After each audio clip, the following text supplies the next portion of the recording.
In this video, I will cover three main areas of effective teaching practices for teaching the whole child. They will include student well-being and pastoral care, effective teaching practices for good academic outcomes, and classroom resources. Student well-being broadly relates to the healthy social and emotional development of each child. Students need to feel happy, healthy and safe while at school in order to give them the best chance to achieve their individual learning potentials. Cromer stated no significant learning can occur without a significant relationship, so it's important teachers get to know each child, develop relationships built on trust and acceptance, create a welcoming atmosphere where students feel safe and valued, maintain a can-do attitude every day, expect respectful behaviour always, and provide each student with a taste of success. As Pearson said, kids don't learn from people they don't like. Students will come to accept their classroom as a nurturing space. Behaviourist learning theory teaches us that when the experience is consistent, it generates internal conditioned responses from students in the form of positive emotions. These positive emotions produce desired academic learning behaviours, such as improved attention, tolerance, and engagement.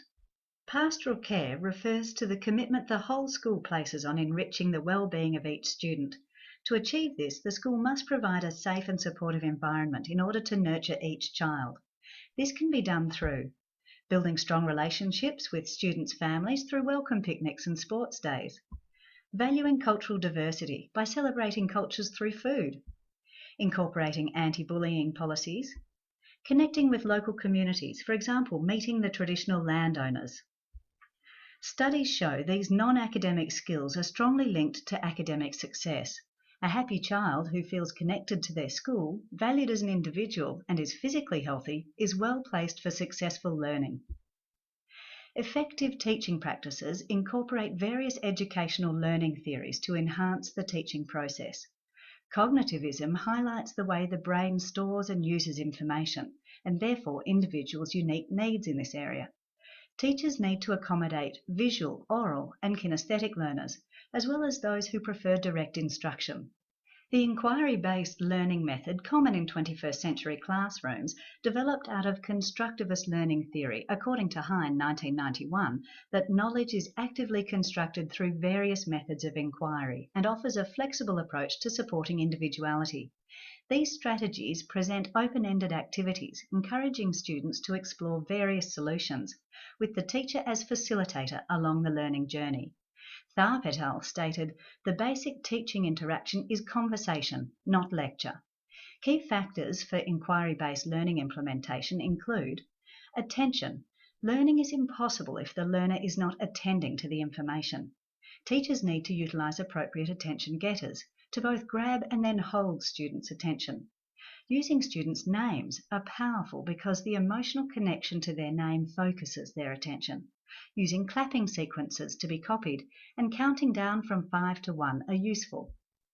Personalising the learning and making it meaningful. When students are connected to the subject, they are more likely to retain the information. A key strategy for this is to stimulate memories of prior learning relevant to the subject about to be taught. When the teacher activates this prior knowledge, more cognitive connections are created, which increases memory retention of the new information. Engagement. This can be achieved by asking probing questions that look further than simply a correct answer. Using concrete materials can stimulate interest for bored fingers and minds. Group activities and collaboration requires each student to be involved, and providing encouraging feedback helps students continue their participation. Classroom resources include everything from pencils and scissors to technology and parent helpers. A bright, open and welcoming classroom sets the mood for a day of learning. Displaying students' work creates a sense of pride, adds colour and interest, as well as providing a valuable avenue for the teacher to connect new topics to prior knowledge. Once again, utilising cognitive learning theory to increase connections for better memory retention. A flexible classroom offers easy student movement, where seating can be rearranged to suit the topic. Studies show desks grouped together provide the ideal scenario for collaborative activities. However, desks in rows facing front improves individual task-focused work and decreases distracted behaviour. Technology is vital in today's classrooms. Interactive whiteboards provide flexibility, speed, and creative options for delivering lessons. Students can interact with the board, giving teachers the ability to stimulate students' waning attention by calling on them to physically participate in the activity. Teacher aides and parent helpers are a welcome asset to any classroom, allowing the teacher to focus her attention on a small group requiring targeted instruction. Incorporating educational learning theories with pedagogical practices provides a recipe for successful academic outcomes for all students. Emphasis on a flexible approach that embraces the individual and celebrates uniqueness paves the way for a rewarding educational experience for both teacher and student.